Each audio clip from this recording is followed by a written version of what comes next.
신앙이라는 것, 우리가 단어 그대로 믿을 신의 우러를 앙이죠. 하나님을 믿음으로써 우러러보며 살아가는 것을 우리는 신앙이라고 합니다. 그리고 우리가 생활과 함께 신앙생활이 되는 거죠. 신앙생활이라는 걸 더 쉽게 말하면 하나님을 믿는 생활입니다. 하나님을 믿는 생활. 어떤 하나님을 믿는 것이죠? 하나님이라는 분에 대한 인지가 정확해야 되죠. 하나님은요, 나를 포함한 이 우주 모든 만물을 창조하셨습니다. 그 하나님은 창조주 하나님이시고 그 창조주이시자 통치하시는 성부 하나님이십니다. 그렇죠? 그 성부 하나님께서 인간의 몸을 입고 예수 그리스도로 말미암아 우리를 속죄시켜 주시기 위해서 이 땅에 오신 성자 하나님, 예수 그리스도. 그렇죠? 그 하나님을 믿는 생활이라는 거죠. 성부 하나님과 성자 예수 그리스도. 그리고 그 예수 그리스도께서 승천하시면서 약속하셨던 성령. 그 성령님이 지금 내 안에 함께하고 계시고, 그리고 나를 인도하시고, 그리고 나와 함께 역사하시고, 그 성령님을 믿는 거죠. 이 성부, 성자, 성령 하나님을 믿는 생활을 보고 우리는 신앙생활이다 하는 겁니다. 믿고 우러를 수 있는 생활. 그렇죠? 여기서 키포인트는 뭐냐면요, 바로 이 주인이라는 거예요. 진짜 이 성삼위 하나님이 나의 주인으로 계시는가. 그렇죠? 정말 이 주인이 잘 안 바뀌는 것 같아요. 어느 정도 안 바뀌냐? 분명 저조차도 그래요. 24시 내가 기도하고 하나님께 울부짖고 하다가도 나에게 그 잔잔한 내 마음속에 돌이 하나 탁 와서 던져지면 파도와 같이 밀려오는 영적인 문제, 불신앙, 후회, 막 이런 것들 있잖아요. 왜 나에게도 이런 것들이 올까? 이런 생각을 하거든요.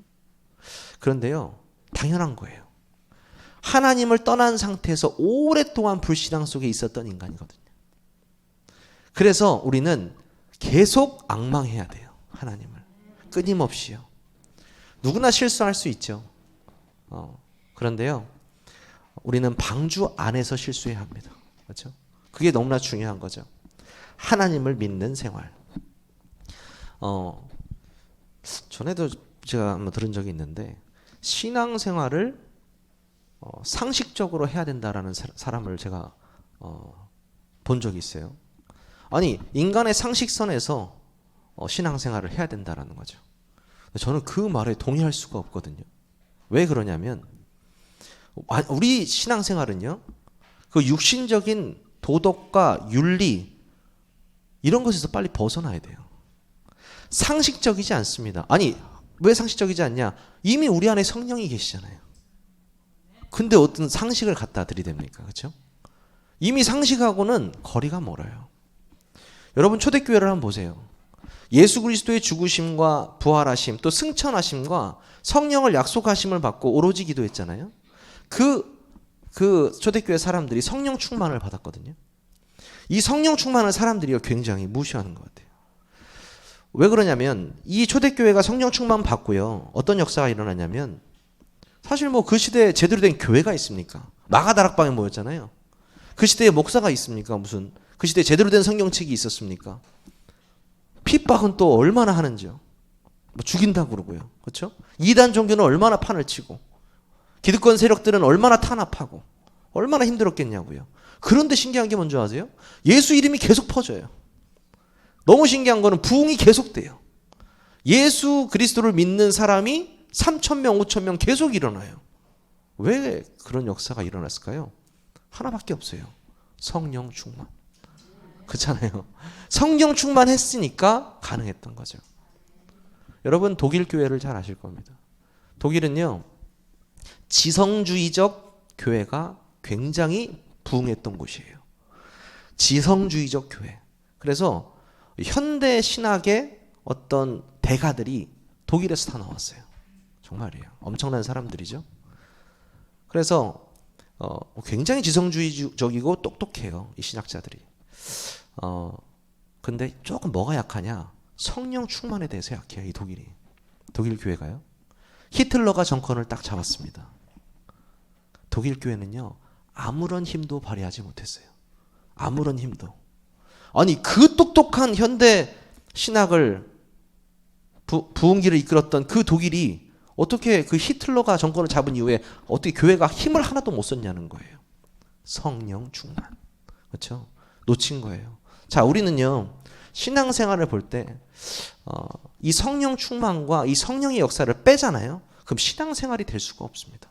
그렇죠? 성령 충만과 성령의 역사를 뺀다고 하면 이 신앙생활이 왜 안 될까요? 신앙생활이 될 수가 없죠. 그래서 우리는 어디에 초점을 맞춰야 되냐? 하나님, 지금 이 시간 이 예배를 통해서 나에게 성령의 충만함을 주시옵소서. 그 성령의 충만함 가지고 내가 신앙생활, 하나님을 믿는 생활하게 하여 주시옵소서. 그 고백이 되어지시기를 주님의 이름으로 축원합니다. 신앙생활에는요, 분명한 목적이 있어야 하고요. 그 방법이 있어야 하고요. 그리고 그 결과가 따라옵니다.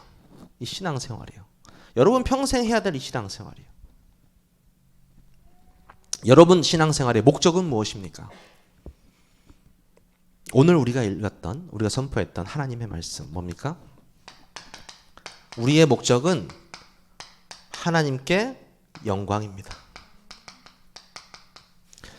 우리가 신앙생활하는 목적이 뭐예요? 하나님께 최고의 영광 돌려드리기 위해서.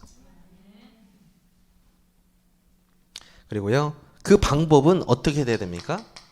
굉장히 성경적이어야 합니다. 그렇죠? 그리고 그 결과는 뭐예요? 생명이 살아나는 것입니다. 그렇죠? 이 신앙생활을 통해서 우리는 그냥 살아가는 것처럼 보이지만 하나님께 최고의 영광을 돌릴 수 있는 것이 신앙생활이라는 거죠. 자, 그러면 신앙생활에서 가장 중요한 것은 뭐라고 생각하세요, 여러분요? 하나님을 그게 가장 영광 돌릴 수 있는 것, 뭐 백상 예술대상 뭐 받아가지고 먼저 하나님께 영광 돌리고요. 아니 뭐 가요제 이런데 1등 나가서 하나님께 영광 돌리는 건 맞아요. 근데 진짜 영광 돌리는 게 뭐냐고요. 여러분 지금 이 순간에 예배하고 계시잖아요. 이 예배가 하나님께 가장 큰 영광 돌리는 거예요. 내가 하나님께 드릴 수 있는 최고의 행위가 이 예배거든요. 그리고 하나님을 찬양하고요. 오늘 찬양했죠? 하나님께 기도하고요. 아니 이거보다 더 하나님께 영광 돌릴 수 있는 일이 무엇이겠습니까? 그리고 하나님이 원하시는 생명 살리는 일에 우리가 헌신하고요. 그게 하나님께 최고의 영광입니다. 그렇죠? 우리는 아무것도 아닌 것 같지만 정말 초대교회처럼 이 자리에서 하나님께 최고의 영광을 돌려드리고 있습니다. 그 자체로 하나님은 이 예배를, 이 제사를 기뻐 받고 계십니다. 믿으십니까? 네. 신앙생활은요, 어디에서나 할 수 있고요. 또 특히 교회나 가정과 현장에서도 계속적으로 이어져서 되어야 합니다. 하나님을 믿는 생활이니까요. 교회에서만 신앙생활 하는 것이 아니고 나의 가정과 현장에서도 이 신앙생활이 이어져야 되죠. 이번 주에도 저랑 말씀 운동하는 분이 이런 고백을 하시더라고요, 저한테. 목사님하고 만나서 특별히 제 인생이 바뀐 게 별로 없는데 마음이 되게 편하대요. 마음이. 그래서 제가 뭐라고 말씀드렸냐면 거의 100% 저를 만나서 마음이 편해지신 건 아닐 겁니다. 이렇게 말을 했어요. 뭐라고 했냐면 하나님의 말씀이 믿어지기 시작하기 때문에 평안하신 거예요. 이렇게 했어요. 이렇게 말했어요. 당연한 거거든요. 바울이 아니고 다윗이 뭐라고 했습니까? 다윗이 그 고백했잖아요. 여호와는 나의 목자시니 내가 부족함이 없으리로다. 그렇죠? 가장 부족할 때 했던 고백이거든요. 죽임을 당하고 도망다니다가 내가 부족함이 없으리로다. 왜요? 여호와가 나의 목자시니까. 그러면 이 다윗은 진짜 하나님을 믿는 생활을 했다라는 거거든요. 그렇죠? 진짜 신앙생활을 했던 사람이라는 얘기예요. 자신이 어떤 처지에 있든지 상관없이 하나님이 나와 함께 하시니까 내가 부족함이 없다. 이런 고백을 한 거거든요. 저는 성도의 입에서 이 고백이 나와야 된다고 생각해요. 각자의 상황도 다르고 문제도 다르고 조건도 다르고 살아온 환경도 다르고 뭐 기질도 다르고 성격도 다르고 뭐 다 다른데요. 하나님을 함께 예배하는 그 성도로서 내가 하나님이 나와 함께 하시는구나. 진짜 끝났구나. 내가 부족함이 없구나. 이 고백이 여러분의 고백이 되어지시기를 바랍니다. 그렇죠? 현실 도피가 아니라요. 다윗이 현실 도피한 것이 아니에요. 진짜 믿었다는 거예요. 그 사망의 골짜기 가운데서도 하나님이 나와 함께 하시기 때문에 내가 두려워할 필요가 없다라는 것을 믿고 있었다라는 거예요. 그 사실이 뭡니까? 신앙생활, 하나님을 믿는 생활. 여러분 그 신앙생활을 하시기를 바랍니다. 여러분의 신앙생활의 현주소에서 가장 중요한 것은요, 바로 하나님의 말씀입니다. 그렇죠? 하나님의 말씀이요. 이 하나님의 말씀은요, 요한복음 17장 17절에 보면 진리라고 말씀하고 있습니다. 그렇죠? 그들을 진리로 거룩하게 하옵소서. 아버지의 말씀은 진리이니이다. 그렇죠? 이 진리만이 우리를 구원의 길로 인도합니다. 그렇죠? 예수님이 뭐예요? 진리라고 하셨잖아요. 내가 곧 길이요 진리요. 그렇죠? 하나님의 말씀이 육신이 되어 오신 분이 예수 그리스도이기 때문에 그분이 진리거든요. 그 진리를, 그 말씀을 믿는 자가 구원받는 거잖아요. 그렇죠? 그 진리 대신 하나님의 말씀, 그 본질 되시는 하나님의 말씀 믿으십니까? 하나님의 말씀 자체가 진리시고 본질이시라는 거예요. 그리고 실제로 요한복음 1장 1절에서 3절 보면 실제로 임재하시죠. 그렇죠? 하나님의 말씀, 태초에 말씀이 계시니라. 이 말씀이 하나님과 함께 계셨으니 그 말씀은 곧 하나님이시다. 그렇죠? 그리고 그가 태초에 하나님과 함께 계셨고 만물이 그로 말미암아 지은 바 되었을 때 지은 것이 하나도 그가 없이는 된 것이 없느니라. 임재. 하나님의 말씀이 하나님이십니다. 그렇죠? 하나님을 믿는 생활은 곧 하나님의 말씀을 믿는 생활입니다. 그렇죠? 그래서 이 말씀과의 관계가 너무나 중요한 거죠. 신앙생활에 있어서. 하나님의 말씀은요. 계시록 1장 3절 아시죠? 이 말씀을, 이 예언의 말씀을 읽는 자와 듣는 자와 그 가운데서 기록한 것을 지키는 자는 뭐가 있다고요? 복이 있다. 자, 여러분 복 좋아하시잖아요. 그렇죠? 복 좋아하시잖아요. 이 말씀을 읽고 듣고 지키는 자가 복이 있다. 그렇죠? 여러분 하나님의 말씀 자체가 복인 거예요. 그럼 지금 여러분 어떤 자리에 와 계신 거예요? 복된 자리에 와 계신 거예요. 그렇죠? 내가 말씀 한 주간의 흐름을 다 탄다. 복의 흐름을 타고 있는 거예요. 그렇죠? 참된 복의 흐름. 그리고요.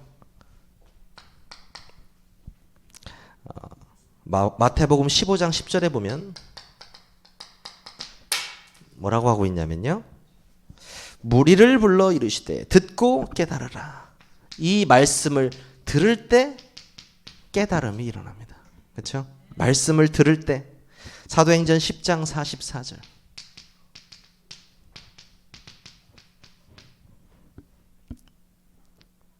베드로가 이 말을 할 때에 성령이 말씀 듣는 모든 사람에게 내려오시니. 그렇죠? 하나님의 말씀이 지금 선포되는 이 순간에 성령이 내려오시니. 그렇죠? 실제적으로 말씀이 선포할 때 성령께서 내려오신다. 참 감사하죠. 예배드리는 그 순간에 말씀이 선포되는 그 순간에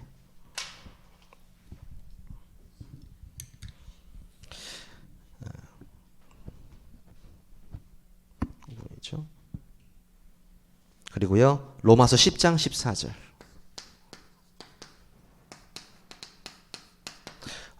말씀이 선포할 때요, 어떤 일이 일어납니까? 믿음이 생깁니다. 그렇죠? 그런즉 그들이 믿지 아니하는 일을 어찌 부르리요? 듣지도 못한 일을 어찌 믿으리요?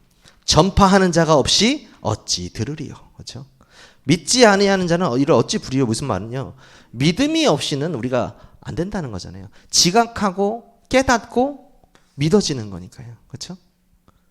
근데 이 믿음이 뭐라고요? 은혜라고요. 그렇죠? 그러니까 모든 것이 사실 은혜 안에 있는 거죠. 그렇죠? 그리고 이 말씀은요, 뭐라고 합니까? 주의 말씀은 내 발의 등이요 내 길의 빛이니이다. 시편 119편 105절이죠. 이 말씀이 내 발의 등이요 빛이다. 그렇죠?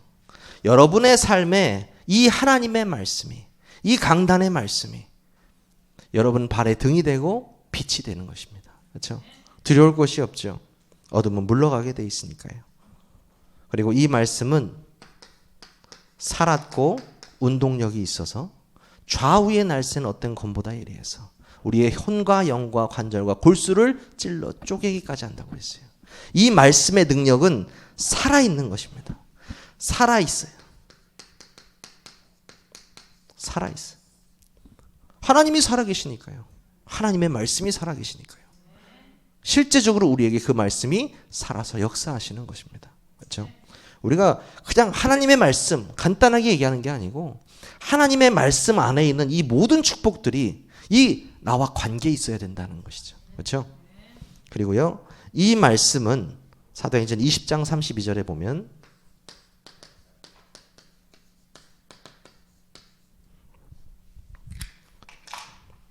뭐라고 하고 있습니까? 지금 내가 여러분을 주와 및 그 은혜의 말씀에 부탁하노니 그 말씀이 여러분을 능히 든든히 세우사 거룩하게 하심을 입은 모든 자 가운데서 기업이 있게 하시리라. 기업이요. 그렇죠? 하나님의 말씀이 곧 기업입니다. 그렇죠?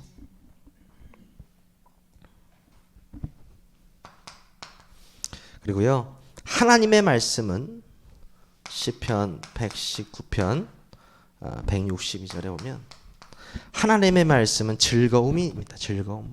사람이 많은 탈취물을 얻은 것처럼 나는 주의 말씀을 즐거워하나이다. 그렇죠? 여러분, 하나님의 말씀이 즐거우십니까? 여러분의 가장 즐거움이 되시기를 주님의 이름으로 축원합니다. 그리고요, 그 맛이 또 있어요. 여러분 아시죠? 하나님의 말씀의 맛은 무슨 맛입니까? 꿀맛이라고 나와 있어요. 네? 정말 여러분에게 꿀맛이 나십니까? 네? 저는 그래서 자연산 꿀을 제가 먹어본 적이 없어서 이제 인조 공장에서 나온 꿀을 먹어봤는데 별로 꿀을 좋아하진 않지만 진짜 맛있는 꿀이 그렇게 맛있다면서요. 자연산 꿀이. 내가 하나님의 말씀이 달다라는 것은 하나님의 자녀가 맞다라는 거예요. 그렇죠? 내가 하나님의 자녀이기 때문에 하나님의 말씀이 너무 다른 거예요. 그렇죠? 우리 주일학교 학생들을 이렇게 앞에 주일날 이렇게 앉히기 보면은 거의 한 90%가 몸을 꼬고 있어요. 아주 사정없이 꽈배기처럼 꼬고 있습니다. 힘들거든요. 이게 힘들고. 그래서 한편으로는 와, 이 친구들이 정말 공부할 때 혹시 공부를 어떻게 하고 있을까? 공부할 때도 혹시 이렇게 꼬아질까? 근데 정말 100% 이해가 되어져요. 저는. 왜냐하면 저도 그 꼬았던 사람 중에 한 명이기 때문에 정말 이해가 되어지거든요. 중요한 얘기는 아니겠습니다만은 제가 여러분도 잘 아시다시피 입으로 하는 일을 했지 않습니까? 입으로 하는 일, 손님을 상대하는 일을 하다 보니까 한 6년에서 7년 정도 하다 보니까 이 사람이 입밖에 안 남아요. 말만 하는 거예요. 말만. 사람만 보면은 말을 계속 해야 돼. 말을 안 하면 내가 불안한 거예요. 그래서 손님이 들어왔으면은 일단은 그 손님을 말을 걸어야 되잖아요. 그러니까 말을 계속 쉴 새 없이 하고 두 손은 무겁게 나가게 해야 되기 때문에 말을 계속 하는 거예요. 신학교에 딱 갔는데 신학교는 말을 하면 안 되거든요. 말을 안 하고 입을 닫고 기도하고 말씀 듣고 책을 읽어야 되는데 30분을 못 앉아 있겠는 거예요. 몸이 막 진짜 오징어 그 꾸듯이 막 너무 힘들고 입은 간지럽고 미치겠더라고요. 그래서 저는 어떻게 했느냐? 항상 제 책에 보면은 그 웹툰이나 만화책을 갖고 오랫동안 앉아 있는 연습부터 좀 했습니다. 어떻게든 좀 앉아 있어 보려고 했어요. 진짜 이 체질이 정말 안 바뀌거든요. 체질이. 근데 우리 아이들을 보니까 예배 드릴 때 이거 꿀 맛이 아닌 것 같아요. 이것은 제가 볼 때는 꿀이 아니고 좀 힘든 것 같더라고요. 근데 언제 꿀 맛이 되냐? 전 그런 느낌이 들더라고요. 우리가 기도의 맛을 봐야 된다고 하잖아요. 기도를 할 때 기도의 맛을 본다는 건 기도 응답을 받는다는 얘기잖아요. 이 말씀이 실제적으로 내 삶에 적용되어지고 진짜 성취되어질 때 꿀이 되거든요. 하나님의 말씀이 진짜 살아있었네. 하나님 말씀 진짜 성취되네. 이게 느껴져야 되거든요. 매일 똑같이 있는 것이 아니고. 우리 렘넌트들을 위해서 기도해 주시기 바랍니다. 렘넌트들을 위해서. 이 하나님의 말씀은요. 이 하나님의 말씀은 시편 119편 97절 그러니까 사랑의 대상이고 묵상의 대상이다 이렇게 나와 있습니다. 사랑과 묵상의 대상. 그렇죠? 내가 주의 법을 어찌 그리 사랑하는지요. 내가 그것을 종일 작은 소리로 읊조리나이다. 그렇죠? 하나님의 말씀을 사모하고 사랑하고 읊조리며 묵상하는 자들. 자, 그러면요. 하나님의 말씀과 나의 관계가 어떠냐? 이런 관계가 돼야 된다는 거죠. 그렇죠? 그럼 뭐예요? 신앙생활 바르게 가고 있는 거죠. 그렇죠? 두 번째는요. 나의 신앙생활의 이 현주소는 하나님의 은혜를 깨닫고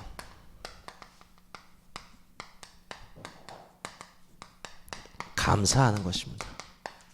자, 이 은혜와 감사는 세트입니다. 그렇죠?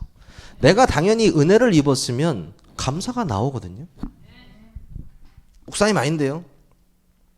은혜 입었는데도 감사 안 하는 사람이 있던데요. 여러분 잘 아시죠? 마태복음 18장에 우리 목사님 때 비유 들었듯이 1만 데나리온 1만 달란트 빚진 자 자기한테 100달란트 빚진 자를 완전히 또 이렇게 해가지고 했었죠. 자기가 키우는 개도 주인한테 충성을 하는데 그렇죠? 사람 아니라고 거죠.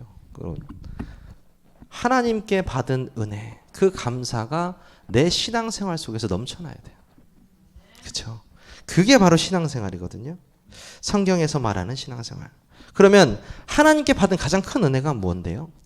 반대로 생각하면 우리가 하나님한테 가장 크게 범한 죄가 무엇인지를 알면 돼요. 그렇죠? 사단에게 속아 하나님 떠나 죄 지은 거잖아요. 그 죄를 탕감해 주시러 오셨잖아요. 그 예수 그리스도가 대신해서 우리는 그 문제를 절대 불가능의 문제라고 말합니다. 사람의 힘으로 세상의 힘으로 그 어떤 것으로도 해결할 수 없는 문제. 하나님만이 해결할 수 있는 문제. 하나님이 직접 오셔서 죽으셔야만 해결되는 그 문제. 그래서 그 피값으로 우리를 그 빚을 탕감해 주셨죠. 그걸 우리는 은혜라고 하고요. 그 은혜에 감사한 거예요. 다른 것에 감사한 것이 아니고요. 인자가 온 것은 뭡니까? 섬김을 받으려 함이 아니요 도리어 섬기려 하고 자기 목숨을 많은 사람의 대속물로 주려 함이니라. 대신해서 죽어줄 존재. 자신의 독생자 아들을 보내셔가지고 하나님이 우리에게 은혜를 베풀어 주셨습니다. 그렇죠? 그리고요, 왜 그렇게 은혜를 베풀어 주셨을까요? 요한일서 4장 10절이죠. 사랑은 이것이니. 딱 이렇게 나오잖아요. 사랑은 이것이니. 사랑은 여기 있으니 우리가 하나님을 사랑한 것이 아니요 하나님이 우리를 사랑하사 우리 죄를 속하기 위하여 화목제물로 그 아들을 보내셨습니다. 하나님이 우리를 사랑하셨기 때문에 화목제물로 예수 그리스도를 우리에게 보내주셨다고 성경은 말하고 있습니다. 이것이 바로 은혜입니다. 하나님의 아들이 나타나신 것은 마귀의 일을 멸하려 하심이니라. 정말 그 창세기 3장 문제를 완전히 끝내신 하나님. 예수 그리스도. 그것이 우리의 최고의 은혜인 줄 믿습니다. 그렇죠?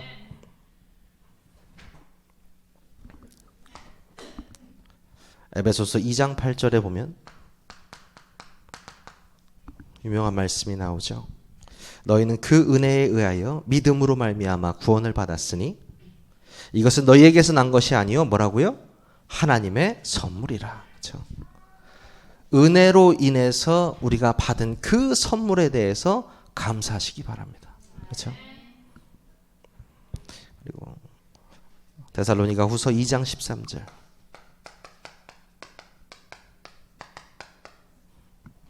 뭐라고 하십니까? 주께서 사랑하시는 형제들아 우리가 항상 너에게 관하여 마땅히 하나님께 감사할 것은 하나님이 처음부터 너희를 택하사 성령의 거룩하게 하심과 진리를 믿음으로 구원을 받게 하심이니. 그렇죠? 하나님께서 처음부터 우리를 택하셨다고 말하고 있습니다. 하나님이. 그러면요, 뭐가 감사한 거예요? 우리를 미리 택하신 그것에 대한 감사. 그렇죠? 독생자 예수 그리스도를 보내주시고 그 사랑으로 인해서 화목제물 삼아 화목제물로 우리를 하나님과 다시 화목하게 하시고 마귀의 일을 완전히 무너뜨리시고 그 은혜에 의하여 믿음으로 구원받게 하시고. 자, 이게 하나님의 은혜입니다. 그래서 왜 하나님께서는 범사에 감사하라, 아무거나 감사하라기 아니고요, 이 내용으로 감사하라는 거예요. 그렇죠? 이 내용으로 감사할 때 진짜 시작이 된다라는 거죠.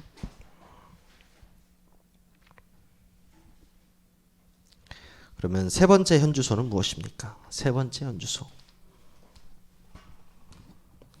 바로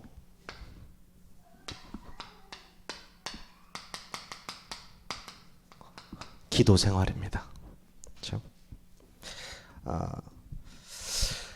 기도는요, 우리가 뭐라고 하냐면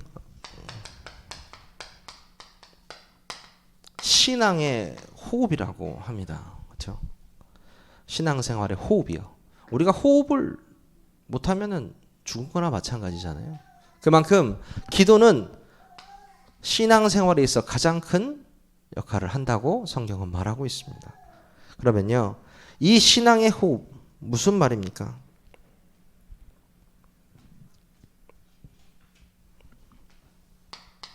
여러분은 딱 떠오르는 게 뭐가 있어요? 그 기도하면 저는 그 노아가 딱 떠오르거든요. 노아가 배를 어디다 만들었죠? 산에다 만들었습니다. 그렇죠? 미친놈이라고 했잖아요. 뭐 배를 왜 산에다 만드냐? 바다에다 만들지도 않고 말없이 그냥 만들었어요. 왜? 하나님과의 관계가 있잖아요. 그리고 기도하는 사람이잖아요. 문을 딱 만들고 하니까 하나님이 어떻게 역사하셨냐면 거길 다 바다로 만들어 버렸어요. 물론 다 바다를 만들어 버리셨죠. 그렇죠? 노를 저었습니까? 아니에요. 하나님이 계속 바람을 통해서 인도하셨어요. 방주의 배를요. 그렇죠? 그리고 목적지를 정해놓고 갔습니까? 아니에요. 비둘기 내리고 육지가 있으니까 하나님이 거기 보내셨어요. 그냥. 그렇죠?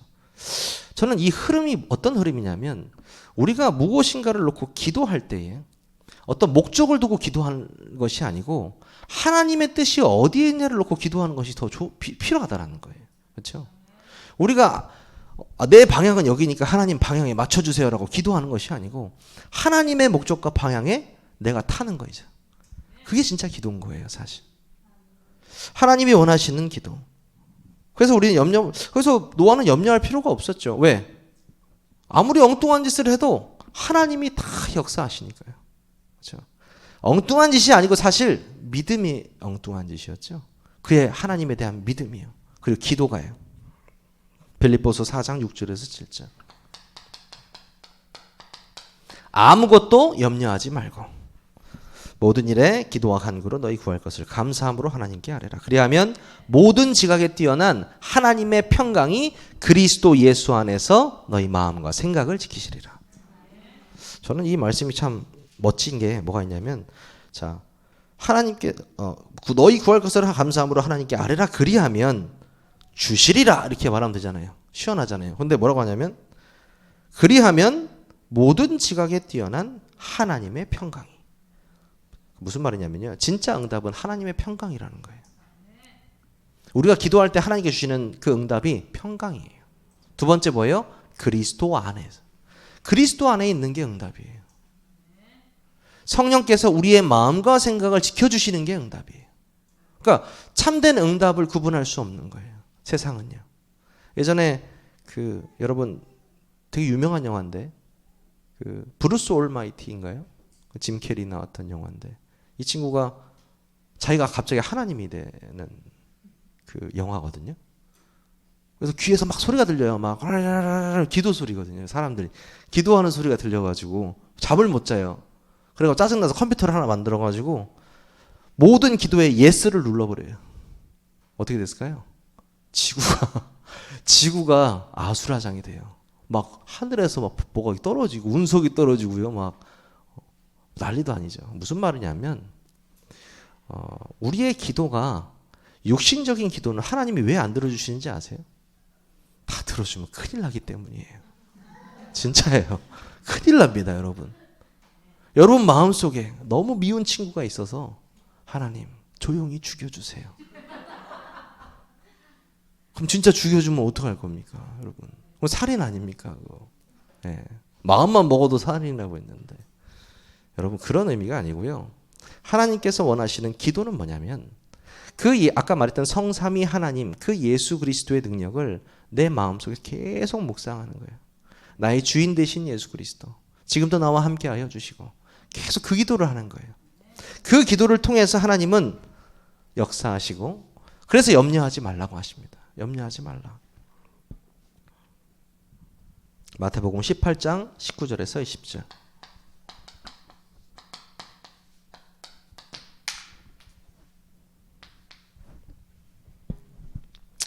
진실로 다시 너희에게 이르노니 너희 중에 두 사람이 땅에서 합심하여 무엇이든지 구하면 하늘에 계신 내 아버지께서 저희를 위하여 이루게 하시리라.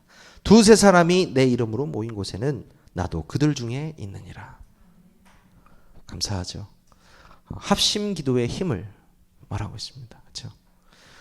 두 사람이 꼭 있어야 된다는 얘기인가요? 아니에요. 함께 모여 기도할 때 하나님이 거기에 함께 있겠다고 말씀하셨잖아요. 그러면 교회의 기도가 끊기지 않는다는 건 뭘 의미합니까? 왜 목사님께서는 권사님들이 교회에서 계속 새벽에 기도하시고 이게 왜 중요하다고 말씀하시지 아세요? 진짜 하나님이 함께 하시니까요. 그 기도 속에 함께 하시는 거죠. 그 기도의 축복을 누리시기를 바랍니다. 마태복음 6장 6절에서 7절.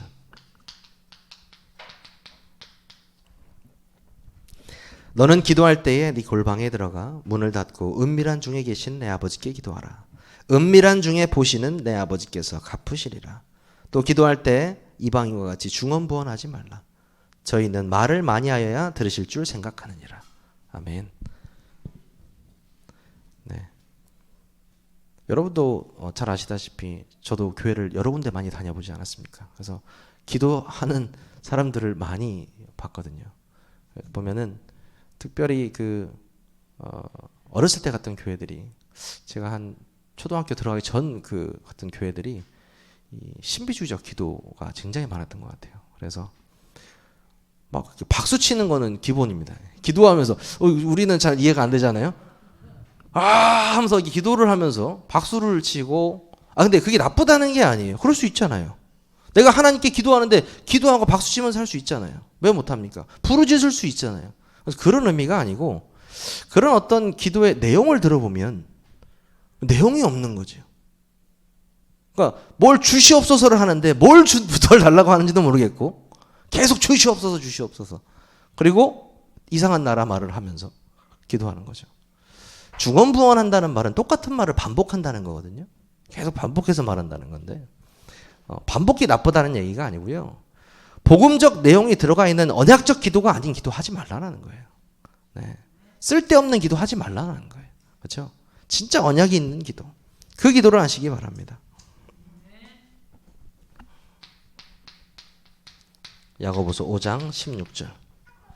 사람들이 지금 우리 하고 있는 금요 치유전도 학교잖아요. 사람들이 그런 생각하는 것 같아요. 병을 낫게 해달라고 기도하는 거는 굉장히 수준 낮은 기도다 이렇게 얘기를 해요. 그게 왜 수준 낮은 기도입니까? 야고보서 5장 16절 펴주세요. 그런 분들한테는요. 뭐라고 하냐면요. 이러므로 너희 죄를 서로 고하며 병낫기를 위하여 서로 기도하라. 의인의 간구는 역사하는 힘이 큽니다. 의인의 간구는 역사하는 힘이 커요. 그래서 서로 병낫기를 위해 기도해 주십시오. 네. 그것이 정신의 질병이든 육신의 질병이든 그 질병으로 말미암아 하나님을 만날 수 있도록 기도하십시오. 그렇죠? 중요한 부분이죠. 여러분이 이 기도 생활을 통해서 완전히 하나님과의 소통이 이루어지시기를 주님의 이름으로 축원합니다. 결론입니다. 이번 주 강단의 말씀을 통해서 하나님께서는 말세 시대를 살려라 이렇게 말씀하셨어요. 말세 시대를 살려라. 우리가 살릴 힘이 있겠습니까? 말세에 어떤 때가 일어난다고 했죠? 고통의 때라고 말씀하셨죠. 자기를 사랑하고 돈을 사랑하고 자랑하고 교만하고 비방하고 경건의 모양은 있으나 경건의 능력이 없는 그런 삶 속에서, 즉 뭐죠? 완전히 나 중심, 세상 중심, 성공 중심에 사로잡혀 있는 그 세상에서 하나님께서는 말세 시대를 준비하라고 말씀하셨습니다. 어떤 준비입니까? 영적 싸움입니다. 그렇죠? 말세 시대를 어떻게 준비하실 겁니까? 믿음으로 무장하시고 진짜 영적 싸움을 싸우셔야 합니다. 그렇죠? 무엇으로요? 말씀으로요. 말씀으로. 이 말세 시대를 이길 수 있는 힘은 하나님의 말씀입니다. 그래서 제가 오늘 제목을 그렇게 이 신앙생활에 어떤 그 현주소를 잡은 이유는 하나님의 말씀이 현주소이기 때문입니다. 그리고 과거도 현재도 미래도 하나님의 말씀 안에 있기 때문입니다. 그래서 여러분들이 그 하나님의 말씀의 인도를 받는 여러분 평생이 되시기를 주님의 이름으로 축원합니다. 우리 기도하겠습니다. 우리에게 하나님을 믿음으로 앙방할 수 있는 자격과 은혜를 주신 하나님 감사를 드립니다. 하나님께 최고의 영광을 돌릴 수 있는 신앙생활로 인도하시고 삶 속에서 우리에게 주신 복음의 내용과 능력을 누리고 그 은혜에 감사하는 삶으로 인도하여 주시옵소서. 참된 기도의 능력을 체험하며 하나님과 깊은 소통이 되어지는 날이 되게 하여 주시옵소서. 살아계신 우리 주 예수 그리스도의 이름으로 감사하며 기도하옵나이다. 아멘.